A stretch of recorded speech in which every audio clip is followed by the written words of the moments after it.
Thank you for joining us. I'm here with the prosecutors and investigators who have worked diligently on the investigation of criminal attempts to interfere in the administration of Georgia's 2020 presidential election.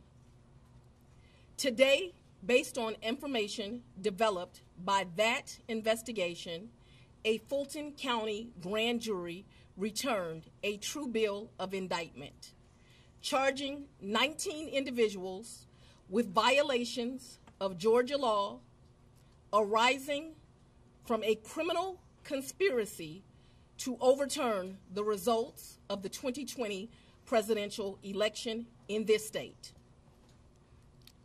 The indictment includes 41 felony counts and is 97 pages long.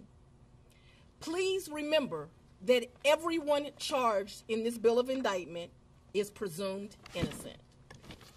Specifically, the indictment brings felony charges against Donald John Trump, Rudolph William Louis Giuliani, John Charles Eastman, Mark Randall Meadows, John Cheeseborough, Jeffrey Clark, Jenna Lynn Ellis, Ray Stallings Smith III, Robert David Cheeley, Michael A. Roman, David James Schaefer, Sean Micah Tresher Steele, Stephen Cliffgard Lee, Harrison William Prescott Floyd, Travion C. Cootie, Sydney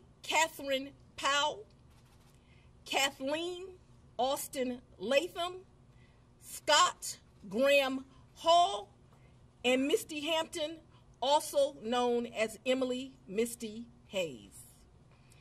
Every individual charged in the indictment is charged with one count of violating Georgia's Racketeer, Influenced, and Corrupt Organizations Act through participation in a criminal enterprise in Fulton County, Georgia, and elsewhere to accomplish the illegal goal of allowing Donald J. Trump to seize the presidential term of office beginning on January 20th, 21.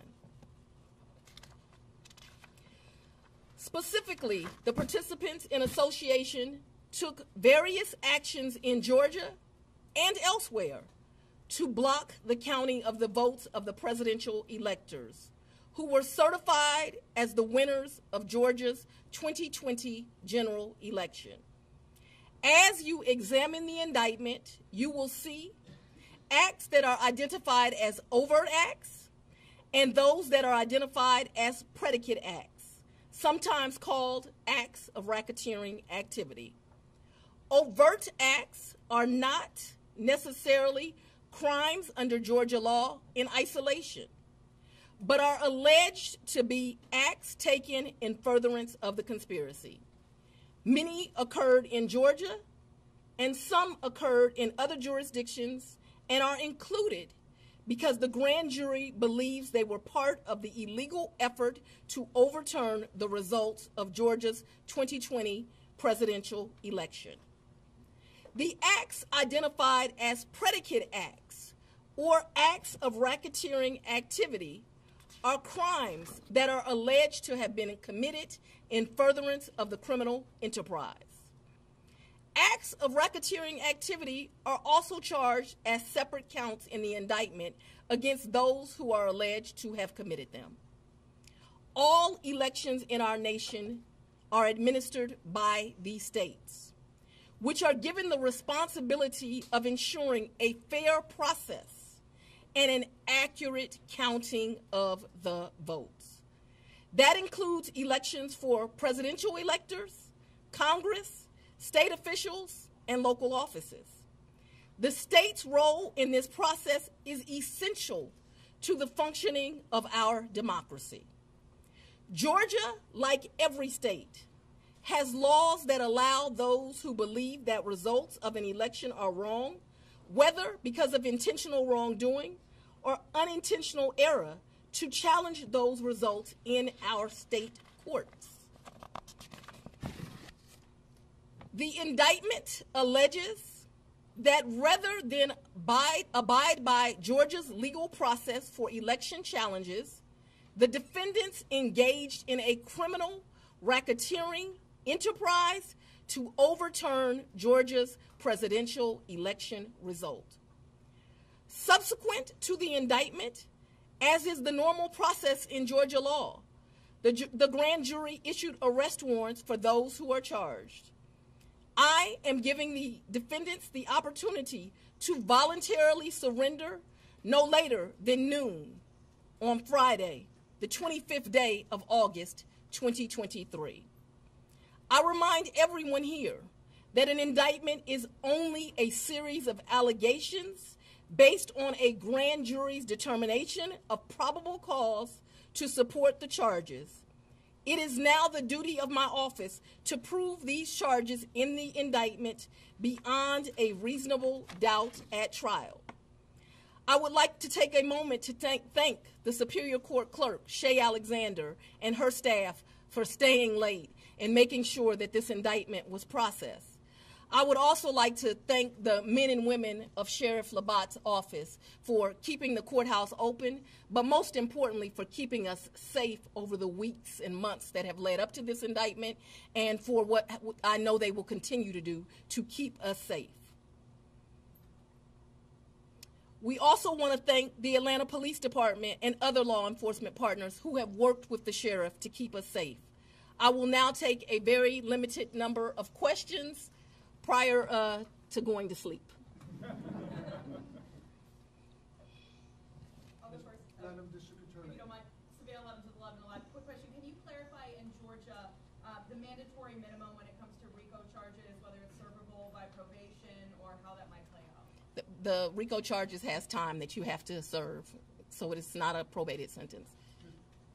Madam District Attorney, what's the timetable for the trial?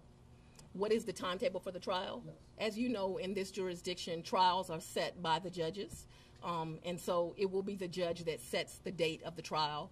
This office will be submitting a proposed scheduling order within this week. However, that will totally be at the discretion of the judge. And you want to be you're the fourth person, fourth jurisdiction now to indict Donald Trump. You would be the fourth one to try him, or could you move it up? You want to be the first to try him? I don't have any desire to be first or last. I want to try him and be respectful for our sovereign states.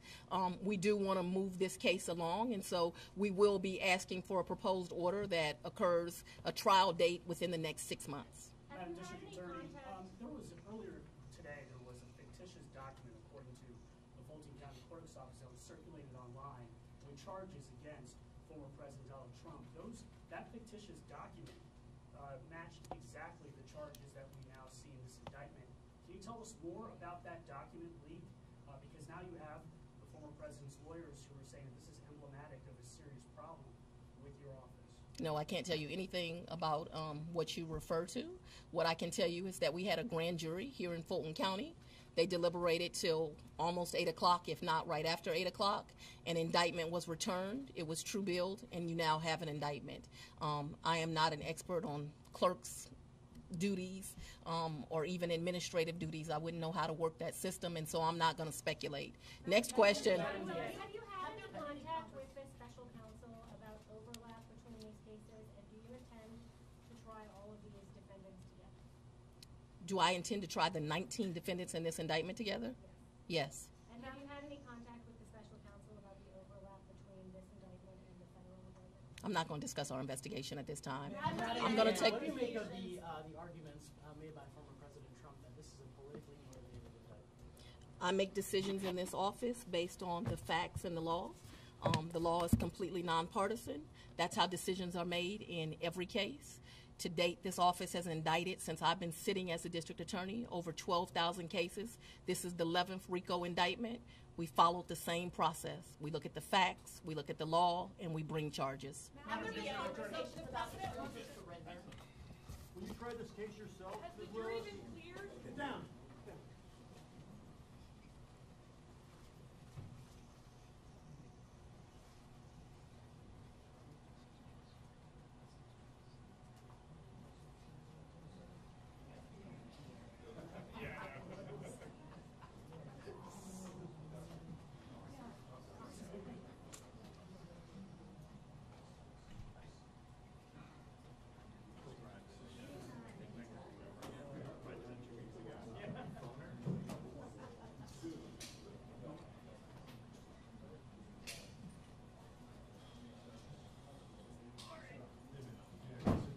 Please.